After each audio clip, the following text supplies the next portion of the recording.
it's ASCOTT, baby, and I'm here with my review for the 1984 film Karate Kid, starring Pat Morita,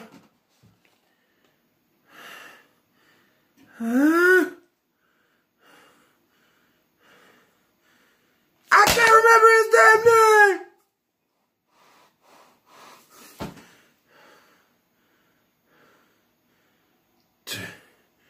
His name was,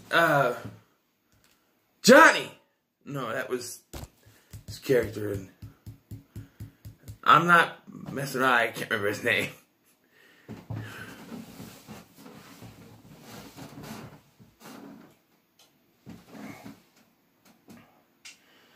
Patrick Swayze.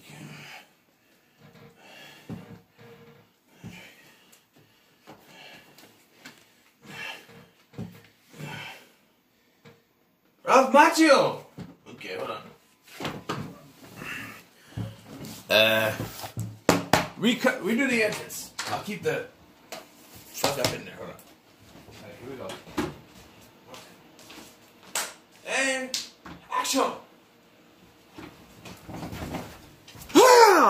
It's me. It's ESCOTT, baby, and I'm here with my review of the 1984 film Karate Kid, starring Ralph Macchio, Pat Morita, Elizabeth Shue, and is directed by John G. Avildsen. I also want to... William Zabka, yes. Isn't it too? Okay. Now that mess is done, you can see I had the headband on. That was nuts. I was going to restart. I decided to keep that in there because it's funny. So, you may be thinking, hey, it's not a Stallone film. No, it's going to happen because woke up this morning and I was going to put Rocky, which is my next review, on. And then I turned to something that's on TV. I don't remember what it was on TV. But this was on after it. I'm like, oh, Karate Kid. Okay, so I just sat there while kind of moving things around in my apartment because I'm still trying to get everything set up so I can do my big tour thing. But, yeah, so I'm like, you know, sitting there watching it, and I'm like, you know what? I'll review this. Why not? What the hell? Stuff to talk about. So the story is that Daniel LaRusso moves from Newark, New Jersey to wherever this one takes place, California or something, and he's the new kid. And he's picked on by this group of bullies who actually all go to the Cobra Kai dojo. And he's related. He was in Rocky 2, or he was in Rambo First Blood Part 2. So, anyway, yeah, and he meets Mr. Miyagi, who, you know, he lives alone. And Mr. Miyagi eventually teaches him to stand up to the bully. And they eventually enter a karate tournament. And he also meets this girl. And the whole thing, okay, the thing I want to talk about is this, much like everything that happened in First Blood, the first Rambo movie, was all the sheriff's fault. This one all happened because of a girl. And it's not the girl's fault. It's not even Daniel's fault, which is the character of my Ralph Macchio. It's the character of Johnny's fault. And that's William Zabka's character, or Zabka's character.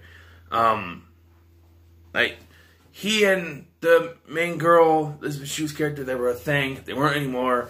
And when she starts hanging out with Daniel, he gets jealous. And he starts picking on Daniel relentlessly. And this is what all leads up to this, him having to get taught self-defense, karate, by Mr. Miyagi, who's his neighbor. And, you know, teaching wax on, wax off, wax on, wax off. Just a bunch of random stuff that you wouldn't think wouldn't do anything, but it does help, you know, block and stuff, you know. It works, you know. Eventually, he takes Daniel to the Cobra Kai dojo, and they, you know, it doesn't work. because they're a-holes. And, they decide, okay, Mr. Miyagi is going to teach Daniel-san how to do karate, and then he's going to enter in this tournament. I love this movie. I've seen this about 5 or 6 times. I love this movie. But there's one section of the film that I always felt was unnecessary, and it seems to me like they only did it to pad out the running time, and that's the argument. Like, there's a scene where the main girl, I forget her name, Elizabeth Shue's character, she's at a country club, and Johnny is also there, and they have a dance, and they're talking, and they're just talking, and Daniel walks in and sees them, and gets jealous, and starts acting like a jerk around her later, and they kind of just, break away from that. But eventually he apologizes, but it's just, to me, that part just sort of is there so that there's a little conflict. And I don't see why they need to have the conflict. I don't like these kind of movies where there's like a romance and something has to happen in the middle of it that splits them apart so they can get back together in the end. This is, maybe it works in romance movies. This is not a romance movie. Whoever wrote that was thinking of a romance movie. That's not a romance movie. They don't even really have this big come back together thing. And I think that's where they realized writing this is like, okay, this isn't a romance movie, so just, have them apologize and make things okay. Not this big run up to each other and smooch type thing. No, it's just a big, just a thing. He apologized and everything. Another thing I want to come is the mom sort of disappears in this film. She's at the beginning, and then partway through, like, she's at this first date, she drives them or whatever, and then Mr. Miyagi kind of takes over as the parental unit, and then you see him with Mr. Miyagi, and then you really kind of forget about the mom until she shows up for one little scene at the karate tournament. I mean, one little scene. She's shown in the scene in the crowd cheering him, but she's not even there at the end when they're celebrating. Mr. Miyagi, the girl, and him are celebrating. She's not even there. In fact, they don't even show her at the beginning of Karate Kid 2, which takes place right after this. Which is also one, but I'm not going to review. Because I'm not going to. Because I'm missing part of it right now during this review, so. Yeah. I also want to talk about the character of Johnny. And even these Cobra Kai characters. The Sensei Kreese is an evil character. He is the villain of this. The other members of the Cobra Kai, they're just antagonists. They're not necessarily bad, they just sort of work for him. They're his students. And you can tell this, at least by a couple of them. Like, there's a couple of them, Johnny and this other kid here, that at least have some kind of remorse. Like, when this guy has to face Daniel, and Kreese says, "Sweep the leg." He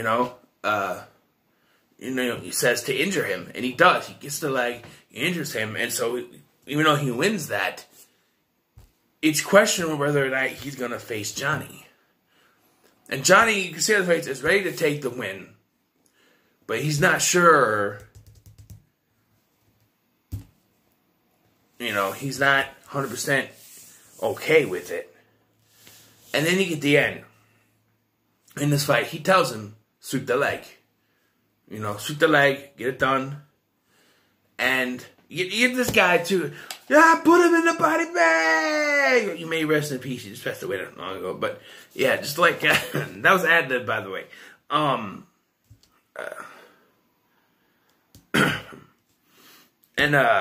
So they do the fight, and Daniel's on one leg. He's hopping and he does the crane kick, which in all actuality would have got him disqualified. That's an illegal move. But he wins with it. And then after Daniel wins, it's Johnny who gives him the trophy. He's crying, and he says, "You deserve it. You deserve it." And Daniel's kind of he's like, "Hey, thanks," and grabs the. I was like, okay, this was sort of like Johnny's redemption here. He's apologizing. He says, "You deserve it," and then it's like, "Yeah, okay, thanks," and he takes the trophy and celebrates. Just it's just, I think it's just, they knew they were running out of time for the movie, so they just did it very quick. But yeah, and I had chili for lunch.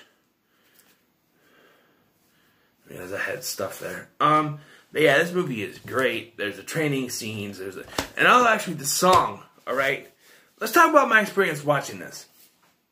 You know the scene. You know that montage I'm talking about, where it montages the karate tournament to the song "You're the best around, and nothing's ever gonna get you down" by Joe Esposito.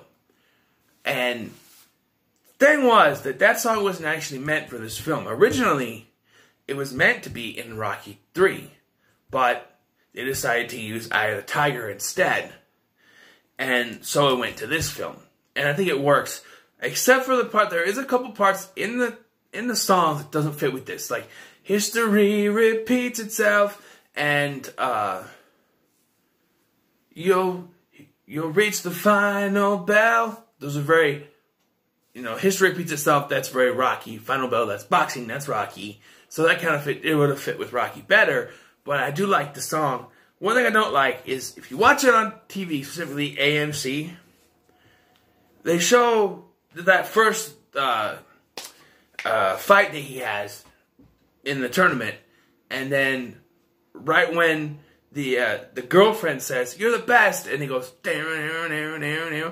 it cuts in the commercial. And he goes, "You're the best," and then it cuts, but you can hear a little bit of, you can tell they turned down the volume a little bit, and it cuts to a commercial. Now you have to, for one of the best parts of the film, you have to sit through commercials going, come on, and it seems like those commercials go forever. But then you finally get to that, it's like, well, why do they do that? Why do they cut it off right before the montage? It's like, I don't know. It's like you're watching Rocky and it cuts off before the ba-ma-ba, ba-ma-ba. You know what I'm saying? Speaking of Rocky, John G. Avildsen directed this. He also directed Rocky. So I woke up saying, I'm going to put in Rocky, but I watched this. And it's directed by the same guy who did Rocky. Oh, this is a good film. I'm going to give it a 9 out of 10. It's very good. Rocky is going to be next, I guarantee. And I still got to do my Rambo ranking, which I will do. And I'm still planning on doing a Fast and Furious one because we're not getting the next one until next year.